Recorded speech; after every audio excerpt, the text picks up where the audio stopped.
what's in here. How you doing? Yeah, how are you? You picked it up from Oregon? Yeah. You drove it all the way? Mm-hmm. Wow.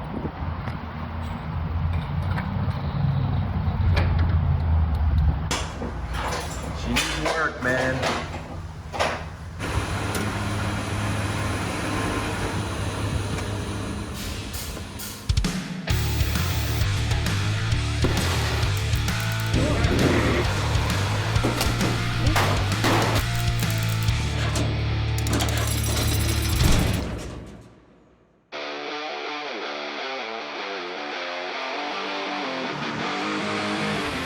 This is a 1970 Plymouth AAR Cuda, one of only 2,724 ever made.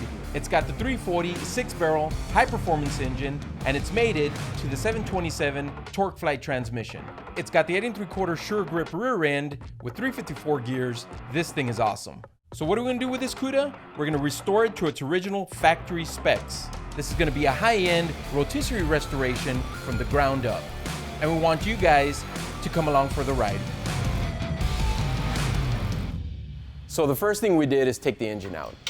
Normally you take out the engine by pulling it out from under the vehicle, but since this car didn't come with a transmission, we decided to just use the engine hoist and pull the engine out.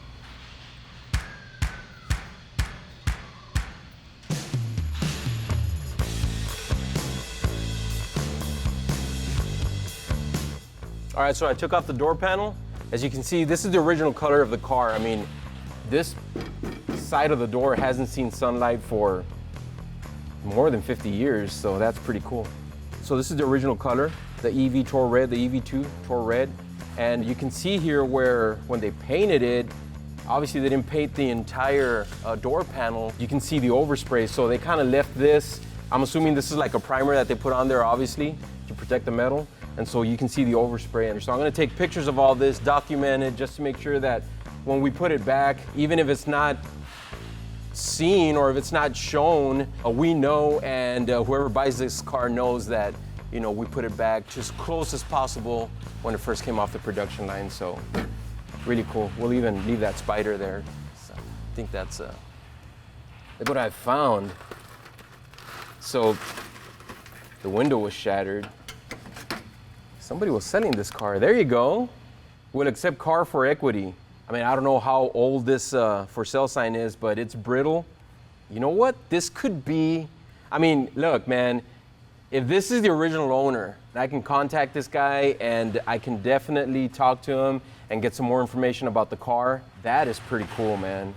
Maybe the guy had the for sale sign sitting around for a couple of years, maybe 10 years or so, and decided to sell it. Wow. Never know what you're gonna find. You know what I just realized? There's no area code on there. Who knows, man? Maybe I can still find them. I'll dial every single area code known to man. Car has a lot of rust, a ton of rust. A lot of people wouldn't even go near this car with a 10-foot pole. But, you know, I like challenges, and I think we can get this done. There's not a lot of people that can take a car like this and make it look brand new. That's what we're gonna try to do here. So we're gonna take off the trim on the passenger door here. First thing we wanna do is take off the weather stripping. These are original screws that I wanna reuse. So there's an inner trim here that holds the weather strip, so we're gonna take that off first. There we go. There it is right there. So now, this is what goes around the drip rail. There is some adhesive down there that we may have to use the heat gun to just soften it up so that we can take it off. Let's do that. So let me see if I can do this with my hand. So you gotta be careful here. You don't wanna dent this. You don't wanna crink it. Is that a word, crink? I'm gonna hit it with a heat gun and we'll see what happens. And just be mindful, like, you know, just make sure that there's no insulation or anything anywhere near where you're applying the heat, man, because, you know, you don't want to fire. All right, let's see what the deal is. There we go. See how easy that was? So there we go.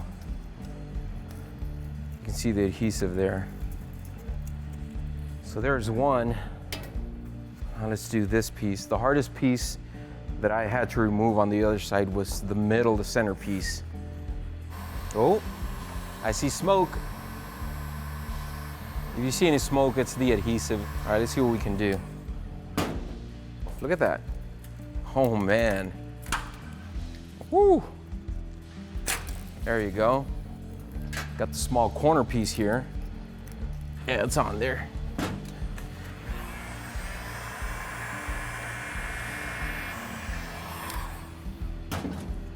right, let's see what this does. It's coming off. There we go.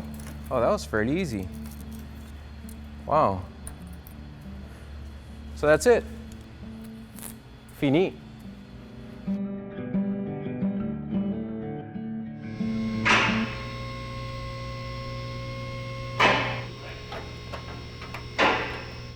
You gotta teach your hands to see.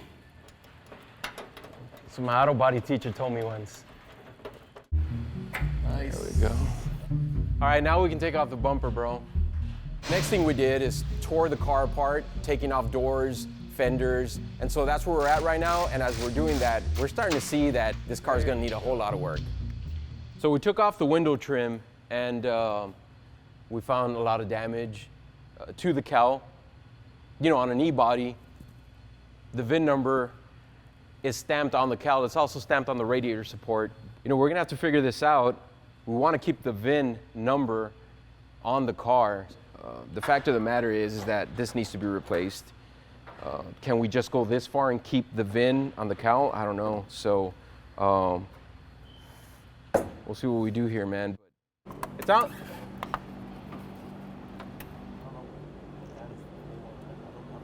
You know, these wires are they're in Yep. No, and decent shape, bro, for them being over 50 years old. They're not brittle or anything. They're bending or chewed up by rats or anything. That too, yeah. I have not seen rat poop at all. Yeah, they're not bad. I don't know about there. No, that's rust. No, that's just rust. Get a tetanus shot after this? Mm-hmm. I think that's it, Rene. You're good? I saw something. Can you believe that on a racing car, the tachometer was an option, bro? That's crazy, man. On the Cuda, I think that on the TA, the Challenger, the tachometer was, which was the rally dash, I think it wasn't an option. And now a Ford Escort has it. Yeah, bro. All right, here's our AAR Cuda dash. Now, obviously, the dash pad needs a lot of work. We're gonna have to replace that. The instrument panel looks good. We're still gonna have to do some work on that. But as you can see, this is the standard dash for the AAR Cuda. Now, there's a rally dash, which came with a tachometer. That was an upgrade. Now, what's interesting is that on the Challenger TA, which both the AAR Cuda and the TA were built for racing, the rally dash was standard. There was no higher option. You'd get the rally dash, it was standard, but on the AAR Cuda, you'd have to opt for the rally dash, so bummer. But the gauges look really, really good. I'm really happy about that. So that's just gonna take a little bit of work, minor work. Pretty much I'm real happy with this dash.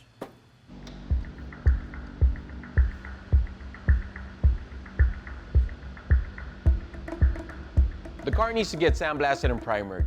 We figured that we would either borrow a paint booth or that we would build something that would suffice here. The more we thought about it, the more we realized that this is a high-end rotisserie restoration. So we went out and we got our own paint booth. All right, so now what I need you to do is get up there and clamp it while I loosen these. I'm gonna have to loosen all these, bro, so that it won't fall. I mean, I'll hold it up from back here too, bro.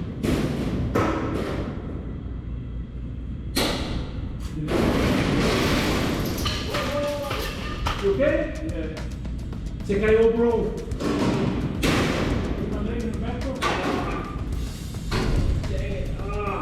You alright? Yeah, I'm good. Are you okay? Oh, dude, we never. We loosened it, bro. Chinela, Cesar. Yeah, pero ten cuidado, se va a caer el otro también, bro. Where? Over there behind you, it won't hit you, bro. Everything shifted, bro. Everything shifted, man. You took off the screws.